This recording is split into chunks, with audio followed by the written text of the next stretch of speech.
When it comes to things Americans worry about, it's safe to say the national debt is near the bottom of the list. But Congressman Bryan Steil says Americans won't be able to ignore this problem much longer. We have some difficult times ahead. I'm more pessimistic on this than most people, but I'm wildly concerned about this. Going into COVID, the national debt was around $22 trillion. Then, the Federal Reserve lowered interest rates to almost nothing, and the government went to town. The national debt rocketed past $30 trillion with no signs of slowing down. We are completely upside down with where we're at from a spending standpoint.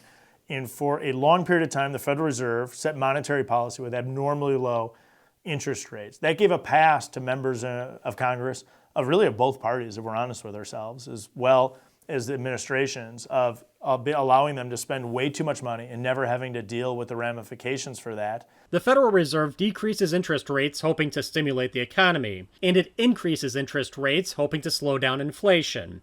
And thanks in large part to Washington's runaway borrowing, inflation is soaring.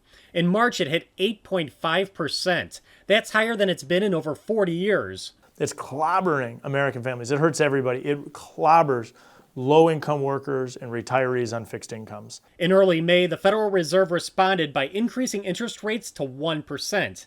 Now, that might not seem like much, but the interest payments on $30 trillion adds up fast. So you have a $30 trillion debt. $20 trillion of that is actually owned by people who are, could own bonds against the Treasury. The other 10 is intergovernmental, right? Borrowing from Social Security of Medicare, a huge problem in and of itself. But if we just look at the $20 trillion piece, a 1% move in interest rates, 1%, $20 trillion, $200 billion. And 1% is just a start. Most people are projecting the Fed is going to increase interest rates. Let's say they increase it 1%. That's going to add another $200 billion in cash that's going to be needed over the course of the next year, plus another $100 billion that will ultimately owe back to Social Security and Medicare, which are already headed in the wrong direction. Another 1%? That's nothing. The Wall Street Journal is reporting interest rates could easily reach 4% by next year. But Congressman Steil points out it took a lot more than that to get inflation under control the last time it was this bad.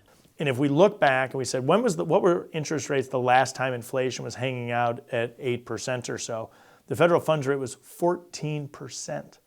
Over the duration of the decade of the 80s, the federal funds rate averaged, rough math, 10%. If you even took half of that, if you said just 5%, 5% would make interest on the debt a $1 trillion problem. Just imagine, $1 trillion interest payment every year, and not making it is not an option. Steil says Washington needs to accept this grim reality now and change course immediately. There's going to be a long-term solution because we can't create the policies that would get us to fix this in the short term would be so draconian we couldn't get them done. And I don't think it's the right approach. I think it's going to be a long runoff to unwind this. We have to do a handful of things. One, we got to get our runaway spending under control. And so we saw pandemic-era policies run amok from the federal government, where it was an opportunity to spend at every turn, right? Including at the start of the Biden administration when they pumped through another $1.9 trillion under the guise of COVID that had very little to do with COVID. Those payments are going to continue out for the next handful of years. The more we can pull these funds back, the more we can get our control on spending, the quicker we can do that, the better off we are. We also have to improve our policy environment that allows the economy to grow quicker than the economists are currently projecting. So we need to get rid of red tape.